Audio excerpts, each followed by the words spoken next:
Dear students, आज का जो हमारा टॉपिक है वो है भारतीय संविधान के ऊपर है। और भारत के संविधान में जो भारत की एजुकेशन की जो पॉलिसी है उसको वो कैसे इफेक्ट करती है और उसके प्रभाव है उसके ऊपर एजुकेशन पॉलिसी के, तो हम उसको आज डिस्कस करेंगे।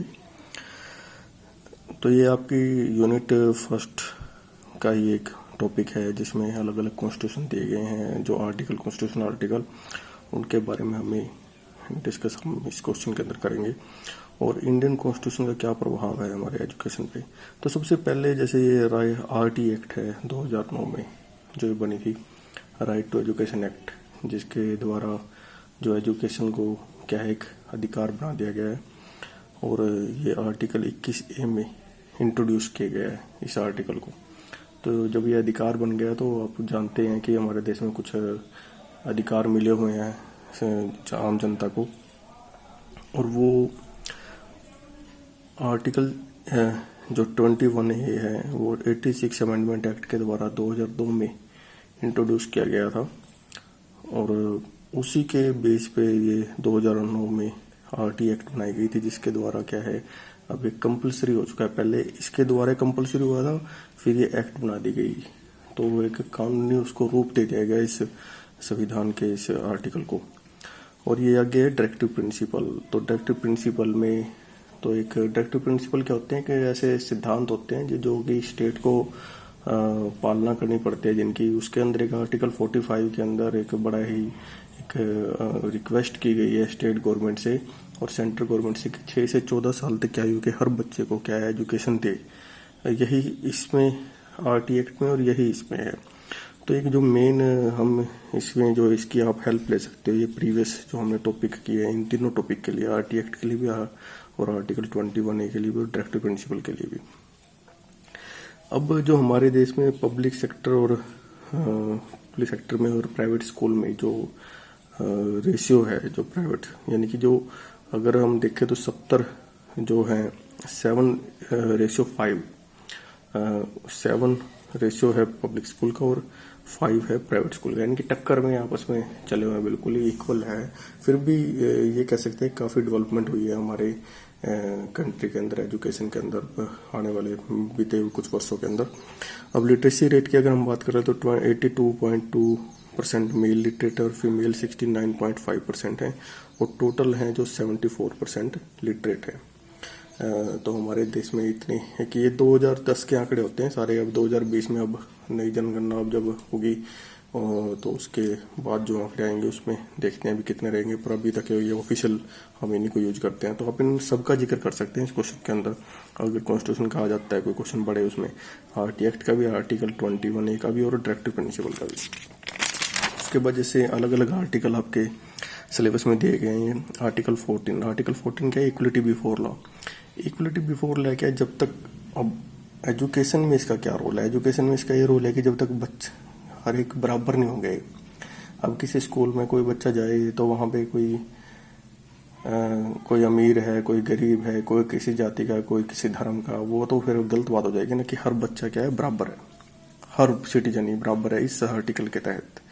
तो ये बड़ा जरूरी एक स्टेप है एक अच्छे एजुकेशन के लिए। और आर्टिकल 15 जो है वो डिस्क्रिमिनेशन को रोकता है स्टेट गवर्नमेंट के द्वारा किसी भी सिटीजन पे के लिए रिलीजन के बेस पे, कास्ट के बेस पे, रेस के बेस पे, जाति वगैरह और सेक्स के बेस पे और प्लेस ऑफ बर्थ। भाई वो स्टेट गवर्नमेंट रोकेगी, इसको प्रोहिबिट करेगी अगर कोई इस तरह का डिस्क्रिमिनेशन स्टेट गवर्नमेंट में होता है। आर्टिकल 16 क्या कहता है, एक ग्रांटेड इक्वल अपॉर्चुनिटी। हर एक अब बच्चा पढ़ेगा, किसी अमीर बच्चा पढ़ ले, गरीब बच्चा पढ़ ले, शेड्यूल कास्ट का पढ़े, जनरल कैटेगरी का पढ़े, उसके लिए अलग अलग रोजगार तो नहीं हो सकते ना, तो उसके लिए भी एक जैसे रोजगार उसको मिलेंगे। तो ये भी एक एजुकेशन के अंदर ही जब तक बच्चे को विश्वास नहीं होगा हाँ मुझे रोजगार मिल पाएगा, जब तो ये भी एक बड़ा इंपॉर्टेंट रोल प्ले करता है एजुकेशन के बढ़ावा देने में कि जो भी बच्चा पढ़ेगा उसको क्या इक्वल अपॉर्चुनिटी मिलेगी रोजगार के अंदर। ये हमें आर्टिकल 16 जो ये राइट है वो हमें अधिकार देता है। आर्टिकल 28 क्या है, no religious instruction shall be provided in. किसी भी जो एक स्टेट फंड से जो एक सरकारी पैसे से, स्टेट का यहाँ पे जो पॉलिटिक्स के अंदर मतलब होता है, देश से मतलब होता है कंट्री से, तो स्टेट फंड से कोई भी ऐसी कोई भी इंस्टीट्यूशन जो स्टेट फंड से चलता है उसमें कोई भी ऐसी रिलीजियस इंस्ट्रक्शन नहीं दी जाएगी, क्योंकि India is a secular state, यहाँ पे कोई धर्म नहीं है इसका अपना। तो ये एक पूरी तरह से धर्मनिरपेक्ष देश है हमारा।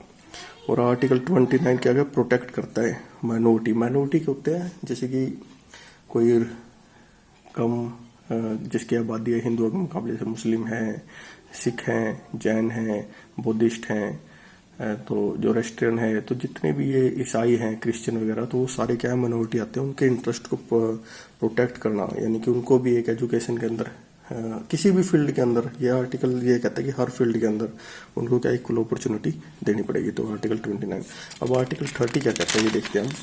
आर्टिकल 30 कहता है कि जितने भी माइनॉरिटी इंस्टीट्यूट हैं वो किसी भी धर्म के बेस पे हों या लैंग्वेज के बेस पे माइनॉरिटी हों, उनको अपने एजुकेशनल इंस्टीट्यूट एस्टेब्लिश करने का राइट है। उनको एडमिनिस्ट्रेशन वो कर सकते हैं, चला सकते हैं। तो जैसे कि वो एक स्पेशल अधिकार कॉन्स्टिट्यूशन ने उनको दिया है सभी माइनॉरिटी कम्युनिटी को आर्टिकल 30 के द्वारा। आर्टिकल 51A क्या है कि एक जैसे कि 51A हमारा एक उससे फंडामेंटल ड्यूटी से, जब हमें फंडामेंटल राइट मिले हुए तो फंडामेंटल ड्यूटी भी हमारी बनती है। फंडामेंटल ड्यूटी को इसको ऐड किया गया था 51A में, ये कि भी 11th जो हमारी 10 ड्यूटी थी पहले, फिर अब 11th है, 11 हो चुकी है भाई। हर पेरेंट की एक ड्यूटी है, मोरल ड्यूटी है भाई, क्या है कि पर ये बाध्य नहीं है किसी के ऊपर, पर कि वो हर बच्चे को क्या है 6 से 14 साल तक के हर बच्चे को प्राइमरी एजुकेशन मिले।